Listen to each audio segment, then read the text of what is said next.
Hi hello नमस्कार, मी क्रांती तुमचं आपल्या चॅनलवरती पुन्हा एकदा खूप सारं स्वागत करते. तर आज आम्ही आलोय परत पेरायला.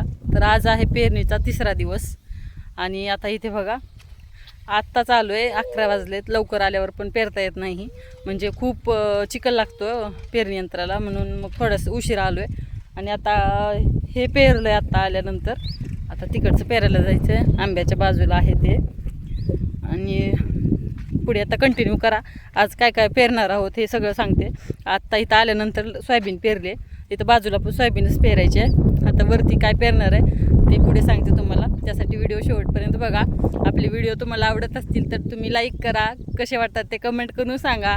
चॅनलवरती नवीन असाल तर चॅनलला जरूर सबस्क्राईब करा. उघड. हां, एकच आहे बघ त्याला डबा. पिल्लूला आमच्या भूक लागली, आत्ताच आला आहे, तोपर्यंत भूक लागली म्हणला. आता जेवण करतोय तो, आम्ही बाकीची कामं करून घेतो. त्याच्या पाठीमागे लगेच ते पण निघाले बघा. लय भारी वाटतंय दोघांना पण शेतात आल्यावर. मस्त एन्जॉय करतात, खाऊन पिऊन खेळून एकदम छान आनंद घेतात. थांब मी देते तुला डबा काढून.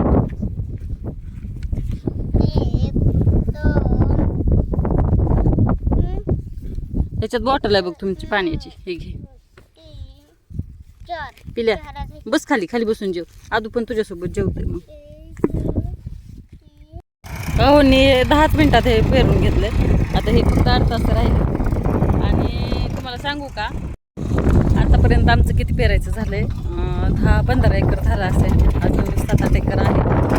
खूप पेरायचं होतं, त्यामुळे मग यावर्षी आम्ही पेरणी यंत्र घेतलंय. गेल्या वर्षी ट्रॅक्टर घेतला होता.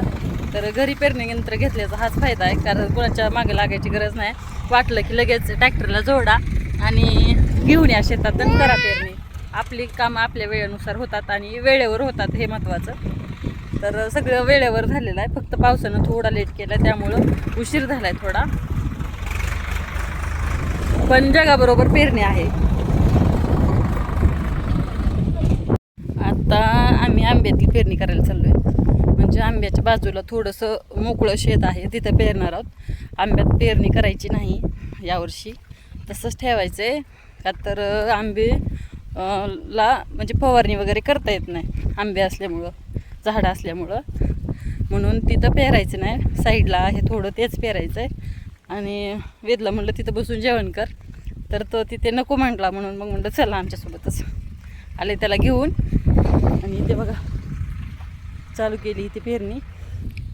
विहिरीला किती पाणी आलंय बघा.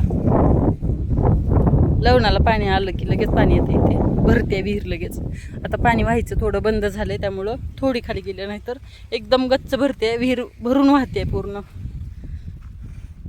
इकडं अलीकडून ये पिलू, जास्त जवळ जायचं नाही तिकडं विहिरीच्या.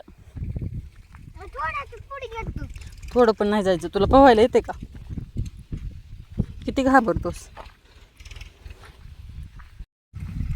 आता इथे जास्त लय झालं 10 मिनिटात इथली पण होऊन जाते, कारण हा जो मोकळा पोर्शन दिसतोय तेवढंच पेरायचं आहे. पलीकडे आंबे आहे तिकडे नाही पेरायचं.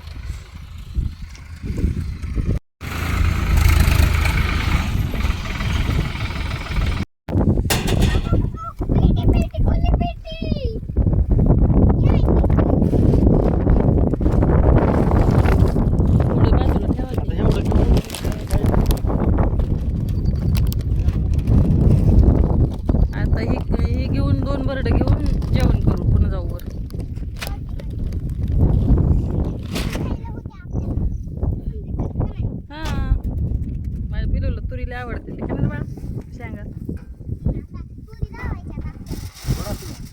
पिले पसर. हळू हळूच टाका, एक कोपरा धरा.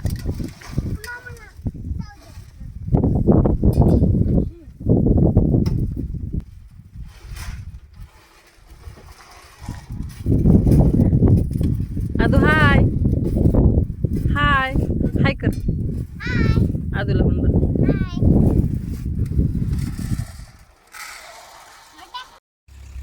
बघा, पिल्ल्याला पाणी खेळायला किती आवडते. आणि हौदातलं पाणी बघून त्याला वाटतं पोहावं, आंघोळ करावी. पण एवढा थंडगार वारा आहे, ऊन नाही अजिबात. एकदम छान वातावरण आहे, पण आंघोळ करण्यासाठीचं नाही. आणि त्याला वाटतं आंघोळ करावी आणि मस्त पाण्यात खेळत बसलाय. वेद गेलाय तिकडे ट्रॅक्टरकडं आणि इथे हा खेळतोय पाण्यात.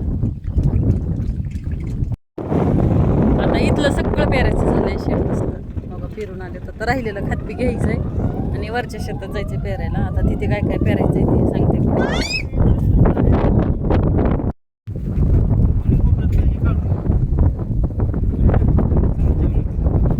जेवण करू आता, चला.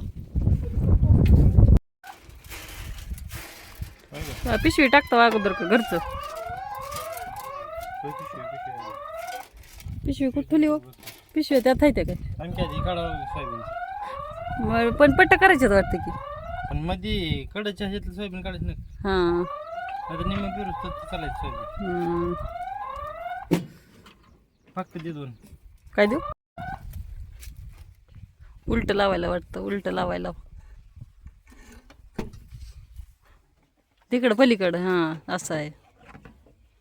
थांब रा वेद, थांब.